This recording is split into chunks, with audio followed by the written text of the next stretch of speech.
Cette vidéo a fait le tour du monde. Des jeunes qui tentent de fuir les rave parties sous le feu du Hamas. Celui qui porte le poncho a survécu. Nous le retrouvons près de Haïfa. Il s'appelle Yuval Rengini, il est DJ, il a 24 ans. Il était venu à ce festival de musique avec ses amis. Dommage que je sois célèbre dans de telles circonstances, avec cette vidéo. La vérité, c'est que je me sens vraiment triste. Nous avons perdu beaucoup d'amis dans ce festival.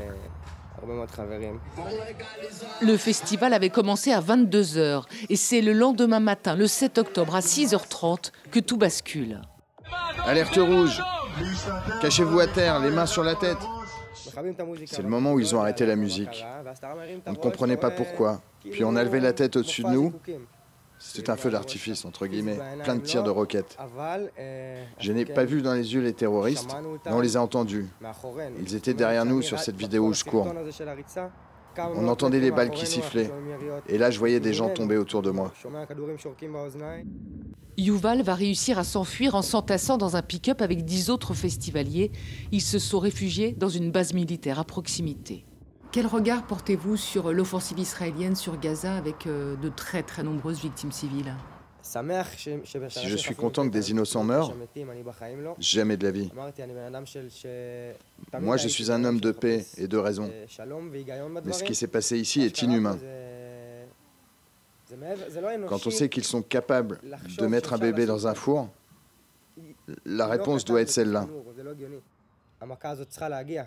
C'est le seul moyen pour vivre en paix.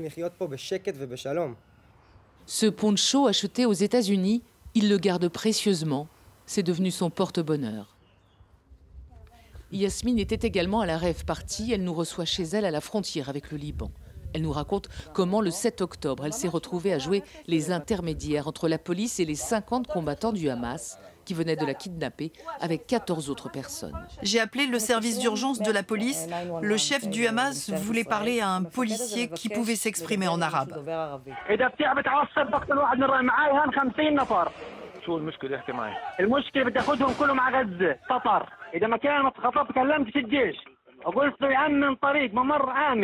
Deux heures plus tard, après le début de ces négociations, la police arrive enfin. Et là, tous commencent à tirer de partout. C'est de la folie. J'ai même une balle qui me frôle la cuisse. J'ai compris à ce moment-là que je pouvais mourir à n'importe quel moment. Et tout d'un coup, j'entends le chef du Hamas qui me dit « Yasmine, Yasmine, viens vers moi ». Puis il m'attrape par derrière et on commence comme ça à se diriger vers la sortie. J'ai compris que le chef du Hamas était considéré comme un traître. Les autres combattants menaçaient de lui tirer dans le dos parce qu'il avait choisi de se rendre. Les flics lui ont demandé de se déshabiller et en marchant, il a tout enlevé. Son slip, son t-shirt, tous les snipers de la police lui ont ordonné de se rendre et de libérer l'otage. Yasmine est libre, son compagnon et les 12 autres otages ont été tués. Le chef du Hamas est arrêté.